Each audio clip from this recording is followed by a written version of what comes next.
So my name is Adnan Haider. I'm the Senior Associate Dean for Research at the Milken Institute School of Public Health here at George Washington University. And on behalf of the school and the Office of Research Excellence in particular, I welcome you to this webinar. Ladies and gentlemen, with this webinar, we are starting a series of webinars, which we are going to call the do's and don'ts. And we are going to cover a spectrum of grants. Today, we have the great pleasure of starting with the R01 grant, which, as many of you know, is the specific mechanism for investigator-initiated research proposals at the National Institutes of Health. This, of course, means that the NIH is one of our largest funders and, of course, an organization that many of us apply to. So what better way to learn about the R01 grant than from those individuals, our friends and colleagues who have been very successful with that particular mechanism. So instead of paying lots of dollars to a consultant company to do this for us, and who themselves actually don't apply for R01 grants, which is where I have a problem with some of these for-profit, I thought it would be fantastic to hear from our own colleagues. And I'm so happy that Professors Doug Evans and Melissa Napolitano have joined us today. What we are going to do is I'm going to provide a very brief introduction to our two colleagues, hand over to them for a presentation, which will run for 20 minutes or so, or whatever time they've programmed, and then we'll open it up for discussion. I will try and moderate that. We will close on time, respecting the time for all of you. And I'm also very certain that many of you have friends and colleagues who could not attend the session, so we are recording this session, and we will be posting it up on the Office of Research Excellence website, as well as the School of Public Health's YouTube channel. We hope that this will be useful. I'd like to welcome everybody, not only from the School of Public Health, but I'm also aware that many colleagues from other schools at GW are joining us. Thank you for joining us today. We are delighted that the service we provide from the School of Public Health's Office of Research Excellence may be of use to other colleagues around the university. So thank you very much for joining us today. Let me introduce our speakers. Professor Doug Evans is Professor of Prevention and Community Health and Secondary Appointments in Global Health at the Milken Institute School of Public Health. He does research on social and behavioral change communication, social marketing, digital health, branding, all of the things that many of us talk about, but few of us study. He comes with tremendous experience in NIH grants, as well as grants with major foundations. I'm very excited that Doug, who works both domestically, but also internationally, will share some of his insights into the R01 mechanism. I'm also really excited to welcome Professor Melissa Napolitano, who's also from the Department of Prevention and Community Health. So today, PCH is really taking the lead here with a joint appointment in Exercise and Nutrition Sciences at the Milken. Melissa uses behavioral science principles and communication techniques to really look at issues around physical activity, weight management, and also incorporating digital strategies. Melissa, again, has been funded by the NIH and other organizations as well, and brings her expertise not only from the NIH perspective, but also as an individual who's been applying to a variety of these organizations. So I think that we are very lucky to have Melissa and Doug with us today. I'm going to hand over. I think Doug is, or Melissa is starting, I don't actually know, but I'm going to hand over to both of them. And I want to request you, if you get an idea as they're talking, as they're speaking, use the chat board, drop your question, drop your reflection. I will make sure that we come back to that and have a discussion on those. So thank you very much, Doug and Melissa, for joining us, and over to you. Great. Thank you so much, Adnan. We are delighted to be here to present a few key themes. And Doug, I believe you will share our slides for us. Yes, can you see that? Yes, we can. Okay, great. I'll let you. Yes, thank you. Fabulous. Doug, would you mind advancing to the next slide, please? I'd be happy to if I can get it to work. Give me a second here. What am I not doing? Something. This worked in our trial run. And you may need to click on the slide and then see if that will help. There we go. Fabulous. Thank you, Doug. So Doug and I are here to talk with you about some of our lessons learned related to R01 grants, and these can be applied, as Adnan mentioned, these can be applied to R01s, R21s, other kinds of foundation sources. Doug and I have prepared these 4 major themes, and we'll be flip-flopping, so I will go first and then pass it along to Doug for tactics. What you'll see is that there are common themes throughout, and there's overlapping themes within these. And I'm really excited. You know, the turnout here is phenomenal, and I know we'll be able to share some of this via YouTube, and I can finally be a YouTube star, Adnan. I'm excited for that. But, you know, I'm going to share my experience in securing my first R01, which actually happened here at GW, and some of the lessons learned I obtained through that, as well as my experience serving as an NIH study section reviewer. So I served on the study section PRDP for about 4 years, and then ad hoc for a number of years before that. And so what we'll share today is lessons learned both from the grant writing and applying, as well as when your grant becomes part of that peer review process, what reviewers are looking for and some lessons learned there. Doug, could you advance the next slide, please? And so we really wanted to start out with grantsmanship and thinking about grantsmanship broadly. And, you know, the first is, as with anything, making sure that your grant tells a story and builds your case, not only from the significance as you think about what you have to accomplish for the NIH grants, but telling a story, building your case from your significance. Where is there a research gap? What is it that your team can bring to inform that research gap? And so every part of your grant should follow and flow in building your case. I think too, you know, thinking of as you're writing and constructing these grants, and it was really helpful for me to take a step back and prepare for today and be really mindful about those strategies that we all use in writing grants. And so the first is just the importance of your abstract and your aims page. I know lots of times a lot of us start with our aims page that forms the basis for the grant itself.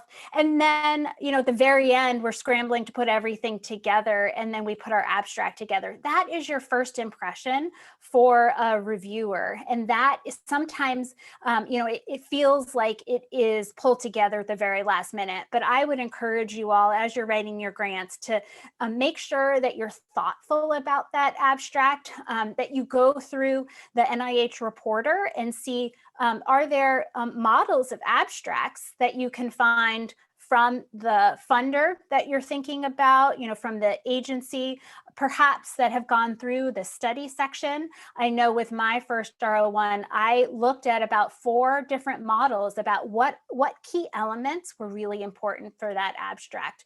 And that's lots of times the very first thing a reviewer is going to go to. That's what I look at, is the abstract and then the aims page. So you really want to put your best foot forward, and then making sure that that theme and that story continues on. Thanks, Doug. Perfect. Next slide. The other, just building on that, is this last bullet, ensuring your measures and your methods follow from your conceptual framework. I remember one of the first grants that I was working on at my previous institution. And each place that I've been, I've learned some really good strategies for grantsmanship. And one thing that I learned was to be very precise about measurement. So lots of times, particularly in behavioral science, there are a number of factors that we want to measure and that we think will be important. And the lesson that I learned from my colleague was, if it's not in your overall conceptual model, take it out. So you want everything to have a purpose in your grant, and make sure your measures, your methods, everything tells this story and all flows from a conceptual framework. And reviewers will be looking at that. And that really links to this second bullet here, the rigor both of your prior research as well as the rigor of what research that you're going to be proposing.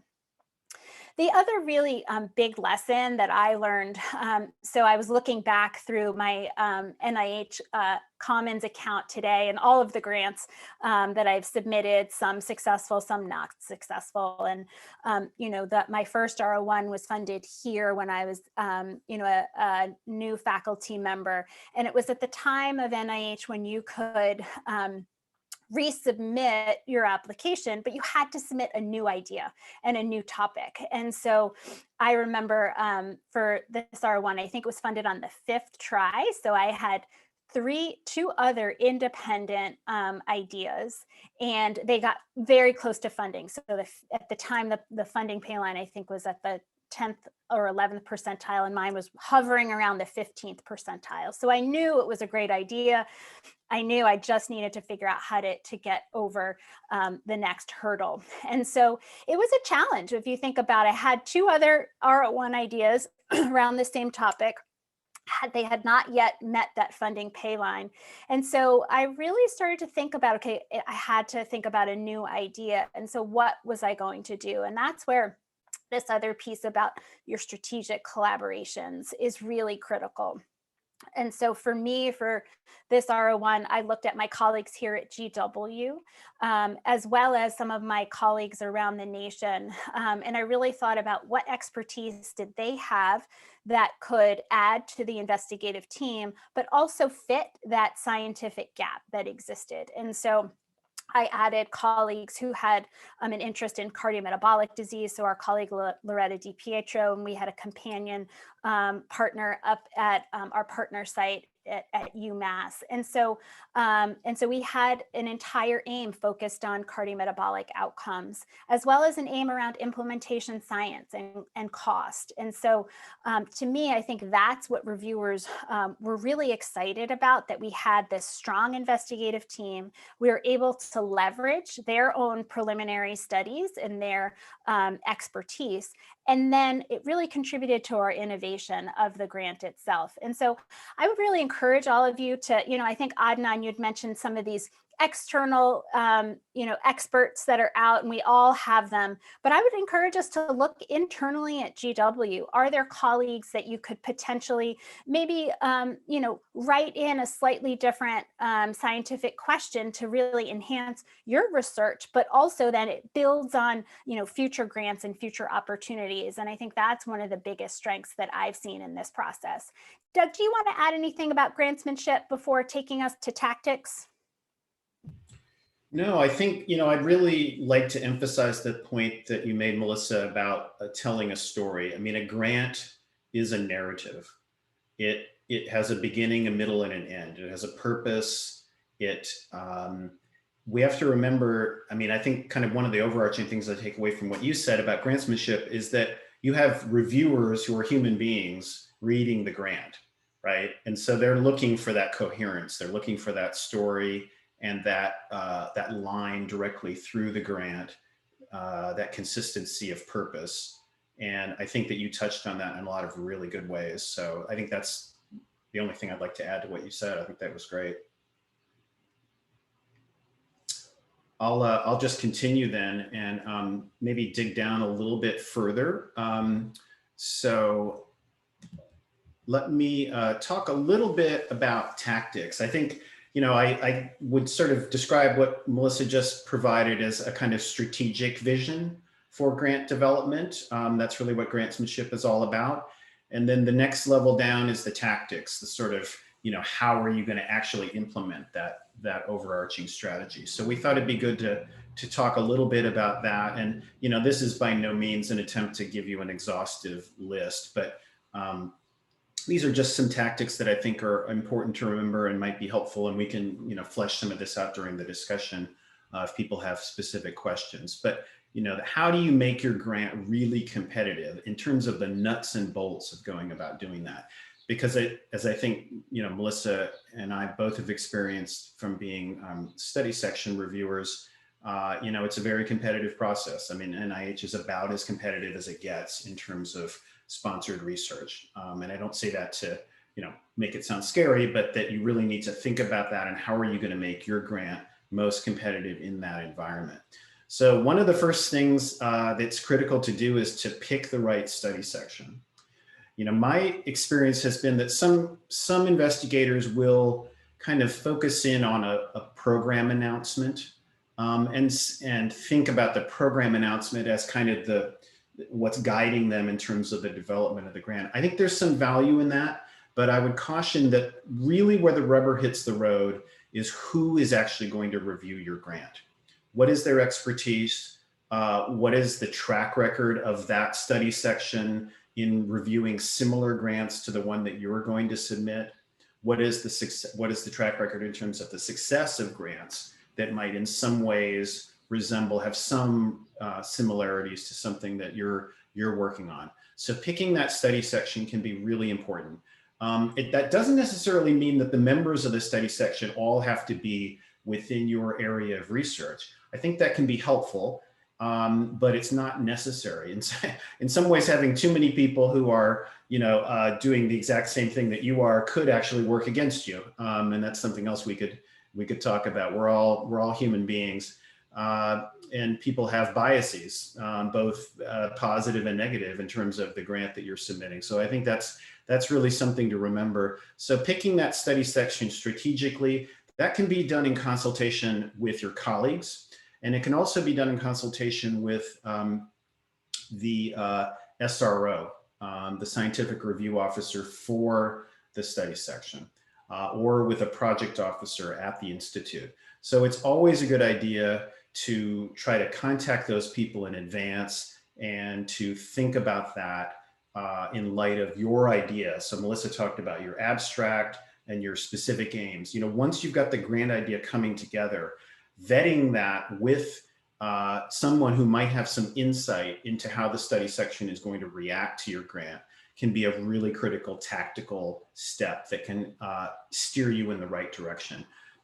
Just as an example, Melissa and I just recently completed an R01 grant, which isn't our main focus today, but it took us several tries to get that grant funded. And we shifted from one study section, which gave us pretty good reviews, but not good enough to be funded, to a different study section based on some strategic advice we got from a colleague here at GW. And we ultimately were successful in getting that grant funded after we shifted to a different study section. So there's a direct experience of that being successful. And also of another point that we'll come back to towards the end, which is being persistent, continuing to try with your grants, which Melissa also touched on. Another kind of tactical thing, more in terms of the content of the grant, that I'll mention is, we're all human beings, right? Melissa mentioned, what's the first thing that you come to if you open a grant, right? For a grant review, as a reviewer, you've got all these sections in a PDF file, just practically speaking. And one of the first content sections you come to is the abstract, right? You actually come to that before you come to the other sections of the grant. So somebody who's reading sequentially, like many of us do, would come to that abstract early on. So I definitely agree with the point about the importance of the abstract. But overall, what you want to do is give reviewers easy kind of hooks into what your story is, especially about the significance and the innovation early in the grant. There's this idea of system one thinking from behavioral science and behavioral economics and Daniel Kahneman's work, for example, the Nobel Prize winning psychologist, where basically most of us rely on heuristics, right? Deep thought, being able to compute complex numbers in your head, that's system two thinking. That's something that evolved much more recently in human evolution. Most of us rely in our day-to-day lives, and for most of what we do, even our rational thinking, on system one. Basically easy kind of heuristics that we can use to say, oh, I get what they're talking about in this grant, right? How can you make it simple for them? And we can try to unpack this later in the presentation, but catching them early with these hooks about why your grant is really filling in that research gap that Melissa mentioned, and what is it that's novel about it, right? In a number of situations where had a grant that looked like it had potential to be funded, go and talk to the project officer after getting the summary statement to see, okay, what are our chances of this actually being funded? And often these are the kinds of things they ask questions about, like, why is your grant really innovative? If our institute's going to fund it, what is this really adding to our research portfolio? So those are the same kinds of things that reviewers are thinking about. And you want to try to anticipate, you know, what it is that could potentially trip up a reviewer and what it is that's going to kind of open the door to their understanding of what you're trying to accomplish. So again, back to these ideas of sort of heuristics, using language that allows them to gain entree into your idea, right? Using familiar language. And that goes back to thinking about the study section. You know, what kind of language are they used to seeing in that study section? And really having some ideas about how it's likely to be reviewed in advance, which again, back to the idea of looking at the reporter system in NIH is something that you can really benefit from. So thinking about that and thinking about how the reviewer is going to go about reviewing your grant, making it as easy for them as you can, that's really a critical step. And I just want to make sure, yeah, so I'll stop there and just see, Melissa, do you have any other comments you'd like to make about anything I said or correct anything I said? Sure. Just to add to that, and I know there was a question in the chat and I was thinking the same thing. How do you pick the right study section? How do you go about that? You know, I think sometimes there'll be a specified study section that's linked to a program announcement, but many times that's not the case. And so, you know, I think there are a number of new, NIH has revised some of the standing study sections. So it's a bit of a new season for us trying to understand where your grant might fit well. So I think the first step, I always go through that list. And particularly now they're so new, I have to kind of go through and refamiliarize myself with those. I think you can also look at the roster. So all of those are posted. So you can look at the roster and the kinds of either schools or departments, or if you're familiar with any of the reviewers, at least you'll get a sense, are they somewhat within the discipline that you're focused on? And then you can always use the NIH reporter. And so if I do a search on, you know, similar keywords of the topic and I see which study sections have reviewed those. I did want to also make note of something that Doug had mentioned. The collaboration with the SRO can be really helpful. Sending your specific aims to that SRO. So maybe you've identified 1 or 2 study sections that you think might be beneficial.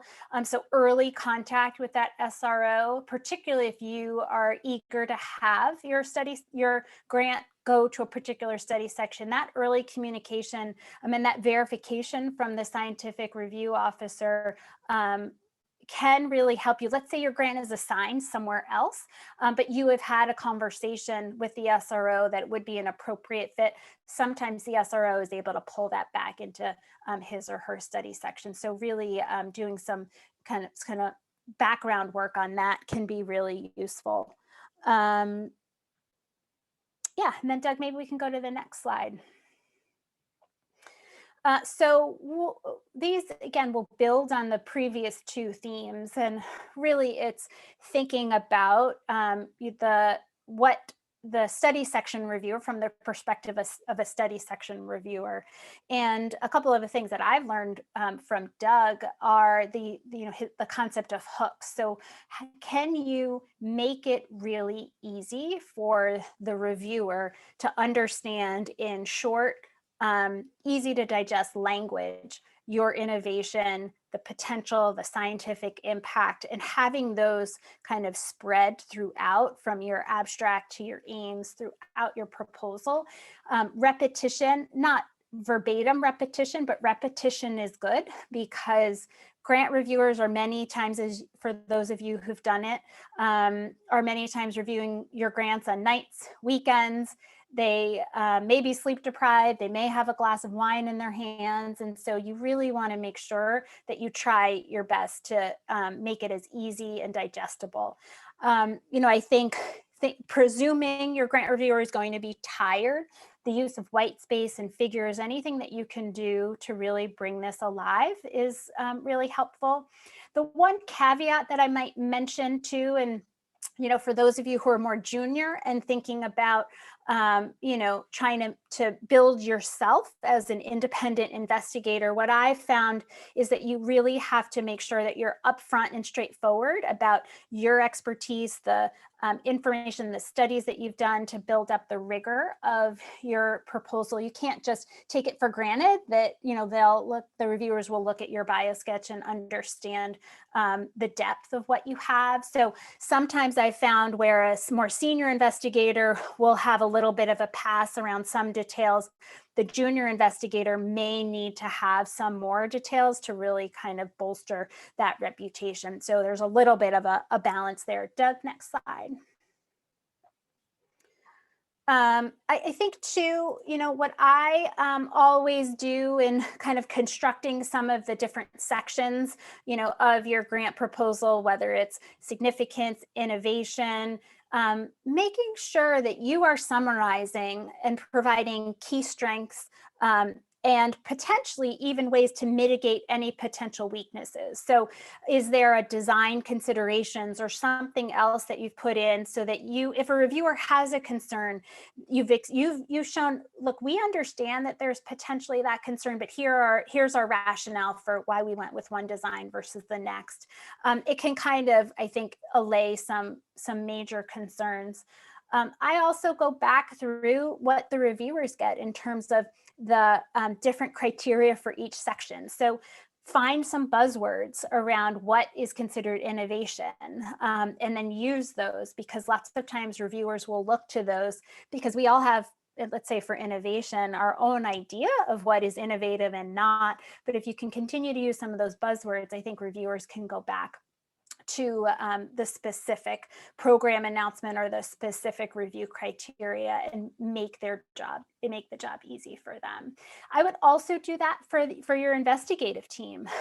Really, I've seen in, some summary statements where reviewers have just pulled the exact language that I put in about our team and the expertise of our team. And so really making that easy for them to have short, succinct summaries of each of those sections, I think can really help with your proposal. Doug, one last slide, I think, on this section.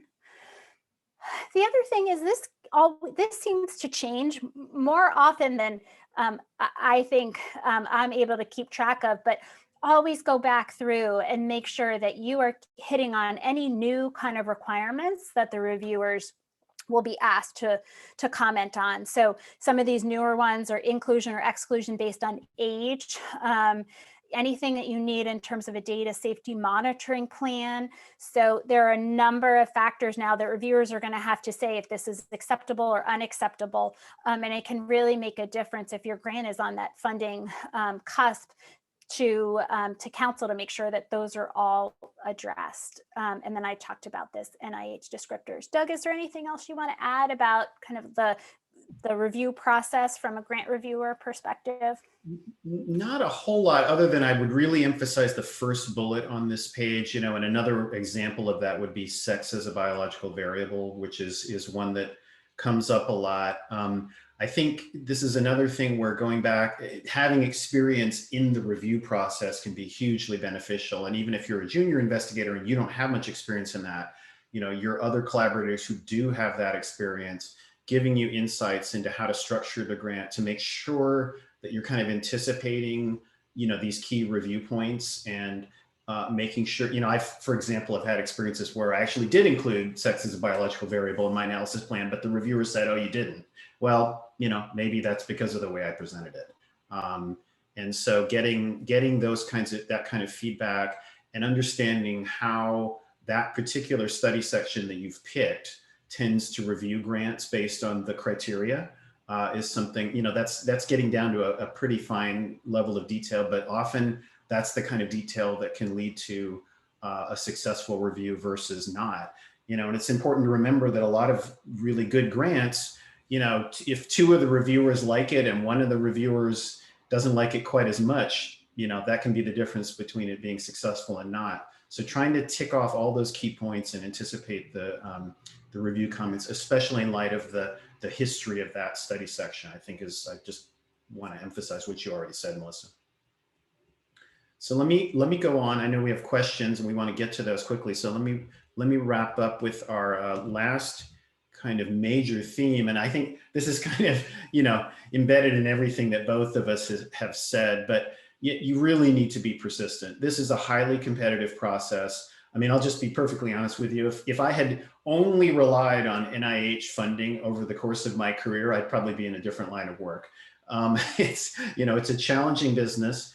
You need to be persistent when you're applying for NIH funding because you won't be successful every time. I've known one person in my career who got an R01 funded on the first try. I haven't met a second person. It was about 15 years ago or so.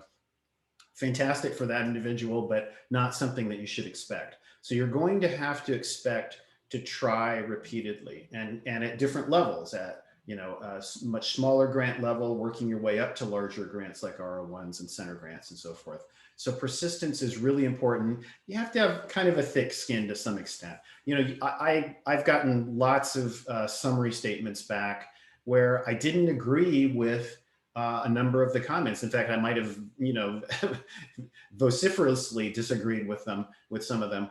But you have to kind of take that with a grain of salt, and you have to think about what led to those comments. Now, that doesn't necessarily mean that you're going to respond to every comment, because there could have been idiosyncrasies in the review, and the next review round might be different from the one that you just experienced most recently. But you need to learn from those prior submissions. And there is a kind of art to this, to be perfectly honest with you. It may be that there are some comments that you choose not to address in your resubmission. So there's the O1 phase, the initial submission for your R01, and then you get your review comments back. Let's say it's not going to be funded. You now have the opportunity to resubmit it once as an A1 grant. You get to add a one-page introduction, as I'm sure most of us know, but just to kind of refresh people's memories. And in that, you get to provide a detailed response. Now, you've only got so much room, so much bandwidth to make responses. So you need to think about that carefully. And what changes fit with the overall story that you're trying to tell. Even if you got some negative comments, that doesn't necessarily mean the grant has to change dramatically. One reason for that is you need to keep that coherent story going. But the other reason is you don't know who's going to review it the next time.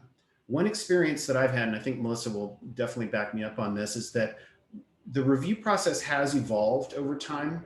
It's not like resubmitting a journal article, right? Where, you know, it's just kind of an incremental process. And if you respond to the reviews, you're most likely going to get the article published. Not always, but often. With grants, it can often be a kind of independent experience. You may have a very different set of reviewers on that second review panel. So you need to take that into account. That doesn't mean you ignore the first review, but it means you need to think about what aspects of it you're going to respond to and how. And in resubmissions, I mean, clearly you need to focus on the major to moderate critiques to the extent that you have those, right? If the only critiques were minor, you're most likely going to get funded in the first place. But if you have major and moderate critiques, you need to focus in on those and think about how to strategically respond to them without completely changing the narrative story, right? Even if a grant isn't funded on 2 tries, you can still reconceptualize it, give it a new title, and start a new cycle with, I'll say, essentially the same grant. Now, you may have made some important changes, but the basic approach, the basic idea, the basic objectives of the grant may very well remain the same. You might change the title, you might change you might add an aim, you might add some measures, you might make other refinements, but it can be basically the same grant. And, you know, you can keep trying. My current R01, initially it was not discussed the first time I submitted it. The second time I submitted it, it got a pretty good score, but not high enough to be funded. I changed the title, I reconceptualized a few things, I added a collaborator, I resubmitted it, it got funded. So that kind of story, and I think we could find lots of examples like that. Even if the grant isn't funded on 2 tries, keep trying. And I'll stop there. Yeah, and if I may, maybe just one last point is, sure. You know, really trying to make sure that you read the tea leaves. And, you know, it's sometimes the case that reviewers aren't excited about your idea, and you can kind of read that in the review.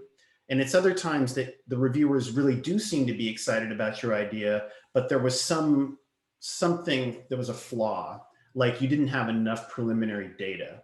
Melissa and I, for example, have a case like that. It was pretty clear that the reviewers were excited about our idea, but they were unsure whether we had a sufficient foundation in preliminary research to actually carry out the project. We're waiting to see what happens with that grant right now. In other cases, I've gotten pretty much the clear idea that the reviewers just weren't that into it. And then you might need to think about a new idea.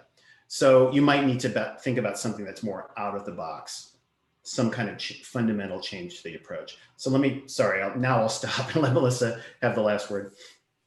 Doug, I was actually going to highlight these. I forgot we had this last slide. I think, in reading the tea leaves, thinking through, before you had a much more space in that response to reviewers. It used to be 3 pages. Now you only have 1. And so you need to, sometimes when I get the reviews back, and Doug, we've collaborated on this, you think about looking at your score. Is it unscored or is it close? If it's unscored, do you have to make kind of a major change? Or do you have to do what Doug just suggested, add a new investigator, or add new pilot data if you have it, or change the design? Really think about what is it, big picture. Reviewers are now focusing on moderate, major or moderate critiques, and then some of the minor ones. The minor ones feel like they're a lot and you want to address them, but those should take up kind of the smallest amount of space in your response to reviewers.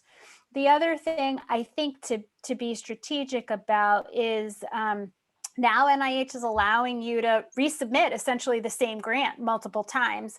And being on the receiving end in studies section, having seen those grants come back through, some of the same issues remain.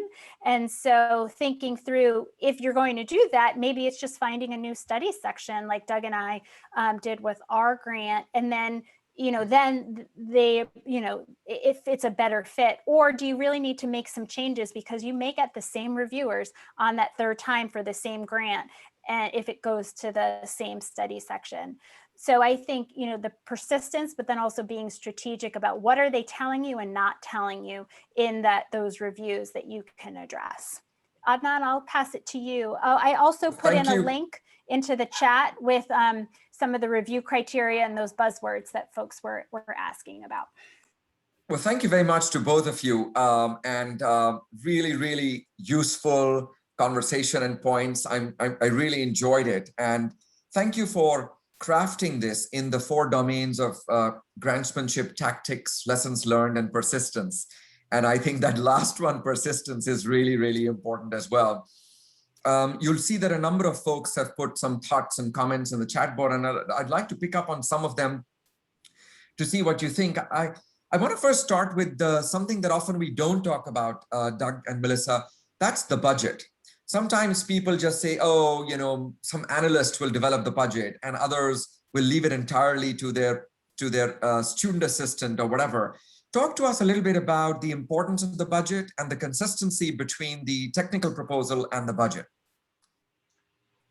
I'll just say a couple of quick things and then Melissa can, expand. But so one thing to remember is that the budget is not a score driving factor in the grant review. So it does not determine your peer review score, but it is an important criteria. It comes up towards the end of the discussion, typically in a review. In my experience, where there are budget concerns raised, they tend to be around a few things. One is when, for example, like a key person on the team doesn't have enough time. Like if I see that the PI has some very minimal amount of time, that's a red flag for me. Or some other critical member of the team that's leading some other another component of the project has very little time. That's a concern. Excessive costs for things that seem unnecessary, like travel and things of that sort. Lack of incentives when obviously the project requires incentives to participants. So things that are either missing or excessive usually are the ones that jump out at me. But it's not a score driving criteria. Let me stop. And Adnan, I think you brought it up well, that they are and they should be linked. And I think I know when I've constructed budgets, it has always helped me with the research design and the rigor, because I think of things maybe I missed or things that we should have in the budget and vice versa. And that's something I know I sometimes look at the budget and I'll go back and compare that with the investigators' research approach. And if they don't match, then that's a little bit of a flag to me. But Doug really raised some of the ones that, tend to tip off reviewers in terms of their comments in that specific budget section. No, I think that's very true. And Doug, the most common one that I've seen is exactly you're spot on in terms of the investigative team. They say the PI doesn't have enough time or something like that. So that's spot on. So let's talk about the sections that are scored. Do both of you have any advice on one of our colleagues is asking any buzzwords that might help with particular sections when we think about an innovation score, for example, or a significant score? Are there phrases or buzzwords that you feel are important, or is it truly germane to the proposal and to the content that you're writing? Melissa, do you want to comment? Yeah, sure. I can take that. Well, so what I sent you all in the chat were the specific criteria for each of the different kinds of, whether it's an R01 or an R15. And as you look at those, for innovation, they have, does your application challenge and seek to shift research or clinical practice paradigms? So, in our case, if we focus on weight loss or, some of these more health related outcomes, are we shifting how people receive treatment, how different, are there going to be different avenues for delivering treatments? Are you focusing on a new methodology? That's another one, a new theoretical concept, new methodology, a new intervention. The other thing with innovation, if you think about it, it can be applying one methodology to a completely new area. So I think just looking at those can give you a sense of what fits under that category of innovation, and helping the reviewer see what you see in your grant. So you think it's innovative, but walk them through the steps and make sure that it's obvious to them how it fits the NIH criteria of innovation. Doug, I don't know if you wanted to add anything. Just to build on what Melissa said, I totally agree with that. I think it also goes back to our points about kind of hooks and system one thinking, making it easy for the reviewer. I don't like it as a reviewer where I have to read the significance and innovation sections and I have to figure out what's significant and innovative about it. There should be a paragraph that says 1, 2, 3, 4, whatever it is. These are the reasons why you should believe my grant is significant and innovative. Like in my own case, often that has to do with things like trying to make the behavior change relatively easy for the participant, trying to engage them in my intervention. Things that I know from my own work, a lot of public health interventions have often failed to do, and trying to make that argument. You have to remember that you're writing this from your research agenda. So what's innovative about your research agenda, right? We should all be able to say something about that in an elevator speech, if you will. And thinking about that you're trying to do that in the context of the grant.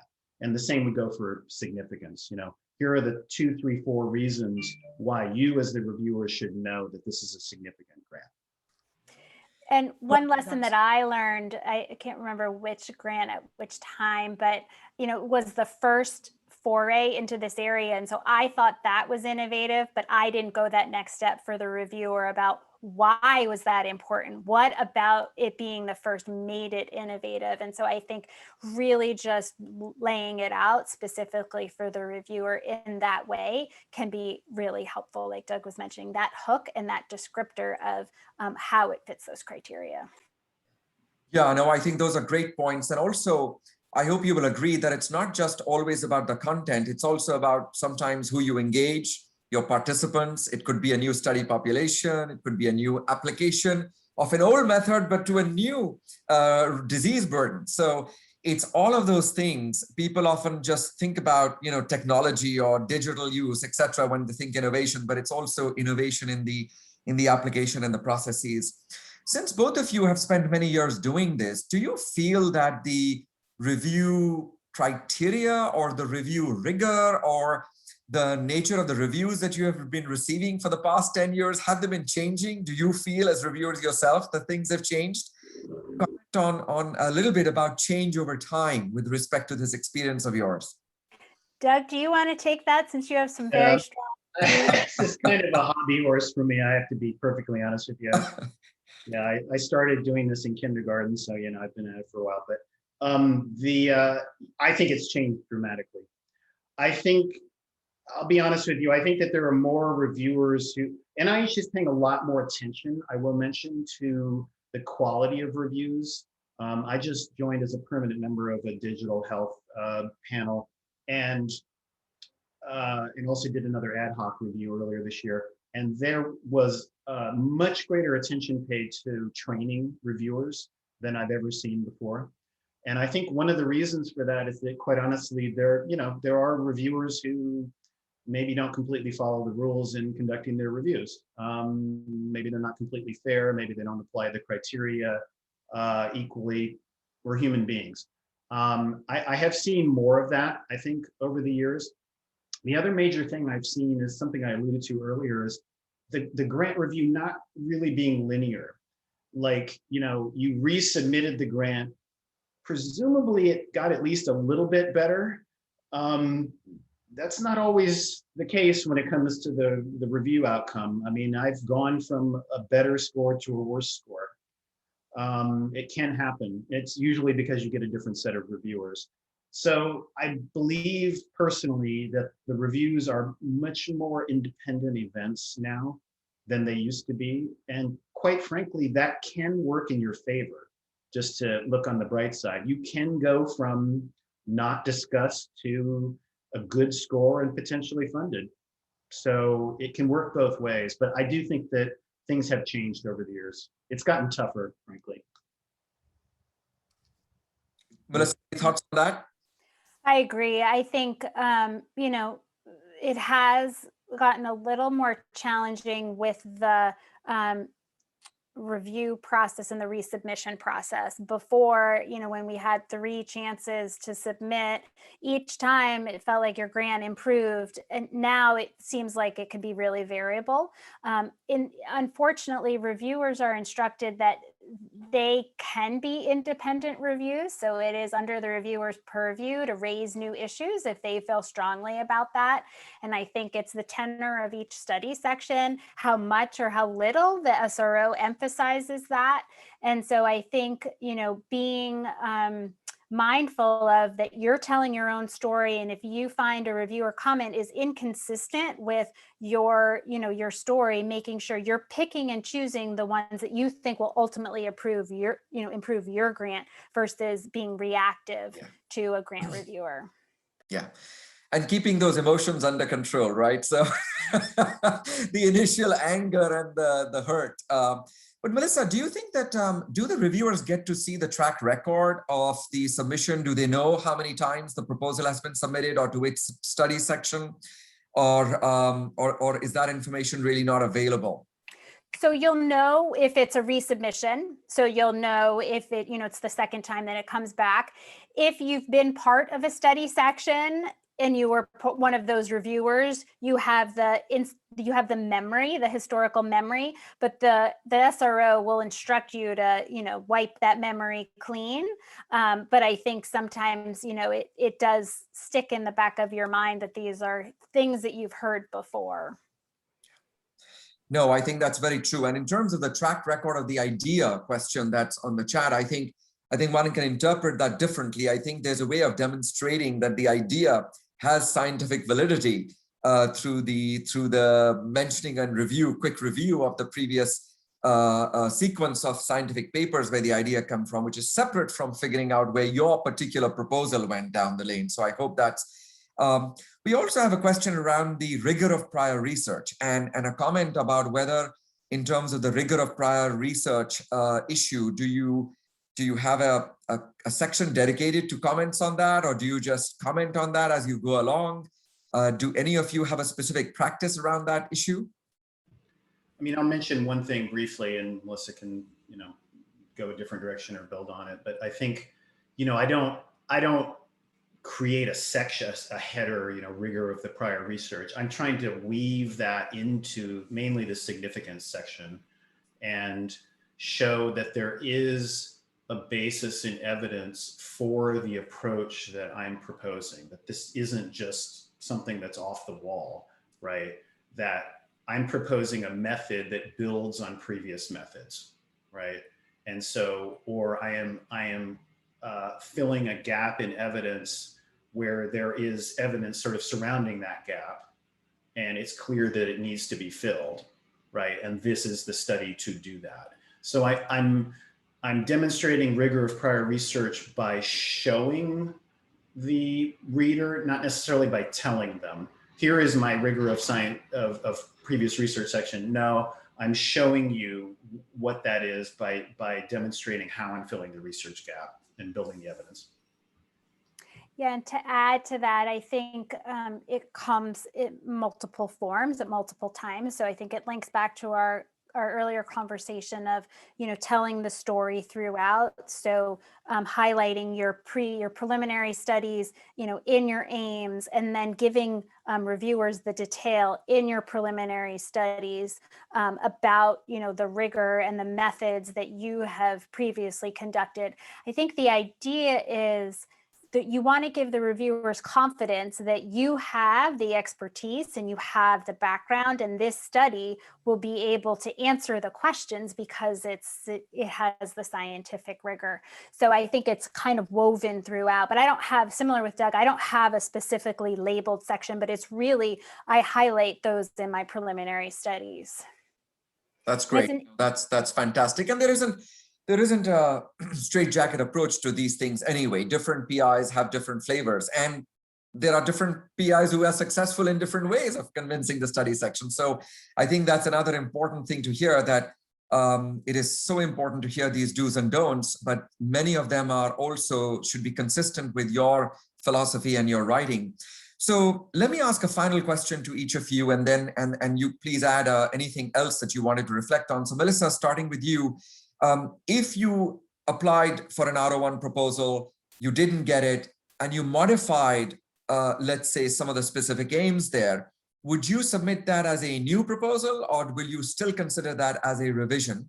And as you answer that question, feel free to add anything else you wanted to say today as a final comment before I move to Doug. I love these hypotheticals. So Adnan, so I've submitted an R01 and I have comments. And then the question is, do you submit it as a new R01 or revised? Especially if you change a specific aim or two. Yeah. Sure. Well, first, I just wanted to add, I think on your last point about having your writing and how you construct this be internally consistent, and that's something that I've learned, that we all have our own style, and many of us have been successful, and so you can pick and choose and take some of the comments that you receive with a grain of salt, because it is your science, it is your grant at the end of the day, and so making sure that that's consistent, I think, is really important. Reviewers will pick up on that too.